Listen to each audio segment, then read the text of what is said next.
way. And credit to Pelicans not rushing it. They would have been real easy to leave him in there, but they stuck with their plan. Yep. All right, on to the NFL now. And after 16 seasons and 2 Super Bowl wins, quarterback Eli Manning has decided to hang it up. The Giants quarterback will hold a press conference tomorrow to officially announce his retirement. But the former #1 overall pick and probable Hall of Famer is calling it a career. Nick, right move by Eli right now? I never have changed this belief.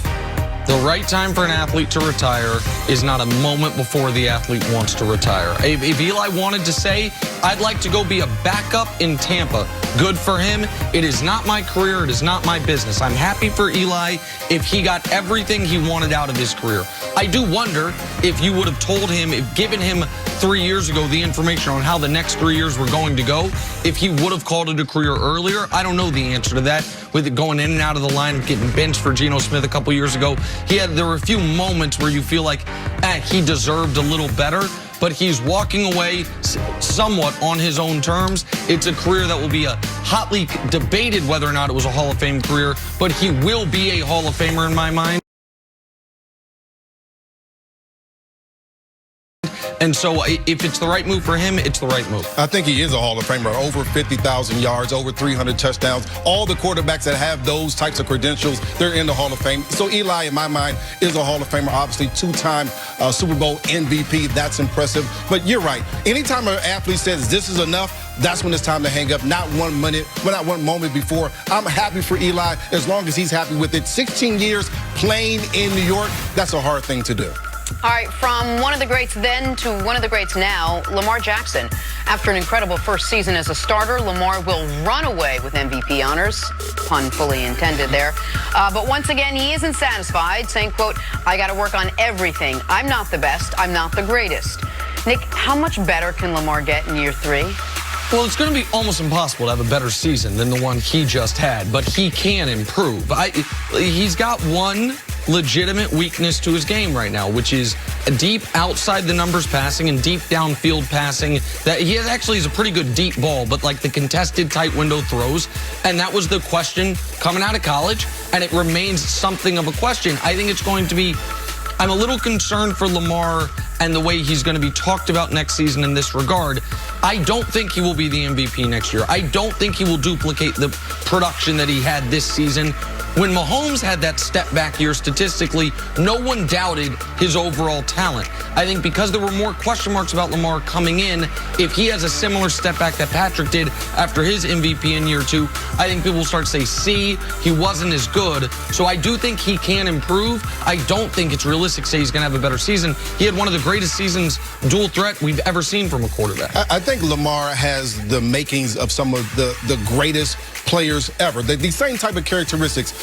Gotten better every single year he's been in the league. He's done that. But the willingness to say, okay, I have a hole in my game and I need to fix that. Everything that he said after the season was, I haven't been the best passer. I can get better, and I'm going to do that in the offseason. We saw his improvement from last year to this year. That's what you want from a young player. You want him to say, I'm not perfect. I have a lot of good pieces around me. I do a lot of good things. However, I have some holes in my game, and I want to get better. Lamar has admitted that. That's the first step to getting better. I mean, I'm looking forward to him in the future as far as his development. That will continue to get better as he goes on. All right, to the 49ers now. Jimmy Garoppolo has a pretty manageable to-do list for next week's Super Bowl. 1, keep pace with reigning MVP Patrick Mahomes. 2, we'll see number 1. Mahomes is running a high-powered Chiefs offense that can score at will. The one thing Jimmy G has on his side, though, statistics. He's got the highest passer rating in the NFL when his team is trailing by a touchdown. Nick, do you trust Garoppolo if Super Bowl 54 comes down to him?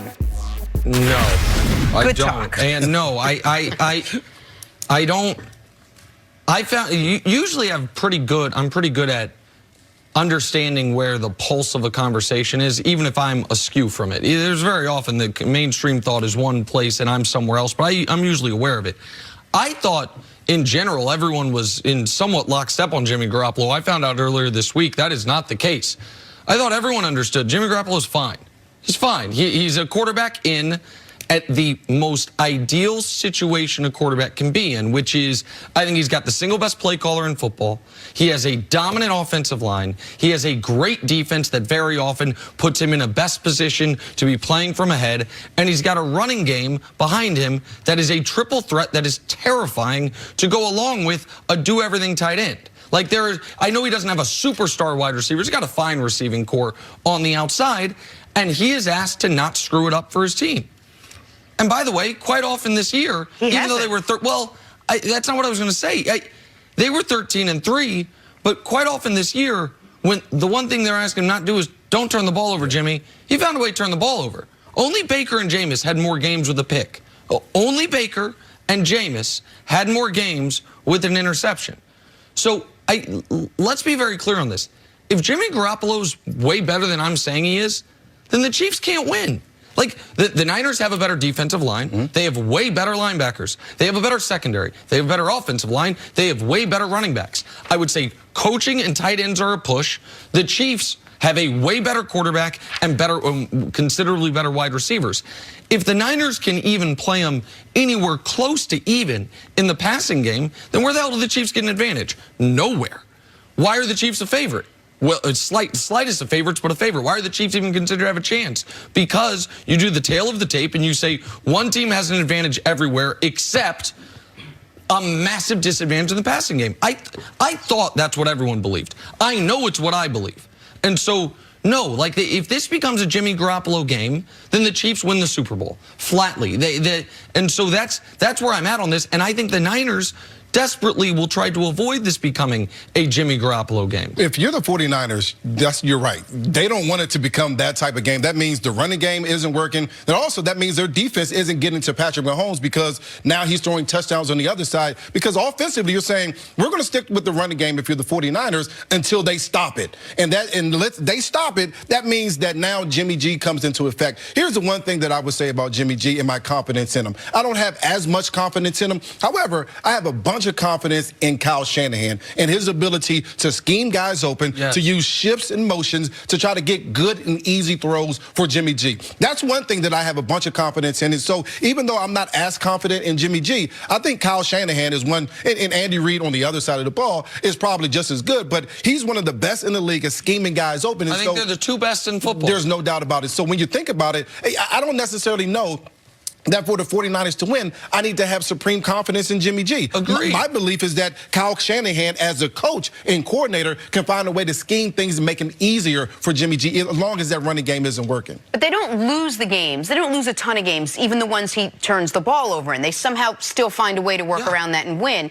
Doesn't that kind of give him the confidence to know that he could still go out there, take some chances? They're not losing those games. Well, yeah, but he's never played in a Super Bowl before, and he's played in 2 playoff games. The first playoff game, he played poorly, and they took the ball out of his hands. The second playoff game, he almost threw a pick to Kenny King, and they said, or Kevin King, pardon me, and they said, okay, you don't get to throw anymore. You do not get to throw anymore, Jimmy. Thank you for coming today. We are taking the ball out of your hands. Nobody has thrown fewer passes in a playoff win since the early 1970s. Was that Kyle saying, you know what, we got to go back to my bread and butter, or saying, I don't want to deal with Jimmy anymore? Because to me, that was a little bit of the pass being almost intercepted, but also much more of Kyle saying, I don't want to put myself in the same situation that I was in against the Patriots a couple years ago. Absolutely, and they were gashing the Packers on the ground. Like the reason you pass instead of run is because you can get 7.5 yards per pass attempt instead of 3.5 or 4 yards per running attempt. But when you're getting 7 yards per rushing attempt, might as well keep running it. So I understand it wasn't just we're terrified of Jimmy G. It was why would we go away from what's working? But how would you feel about this game if Kirk Cousins were the Niners quarterback? To me, it's about the same. These guys are very similar in that they're not bad quarterbacks. They're not someone that you have to work your entire game plan around preventing them from being a part of it.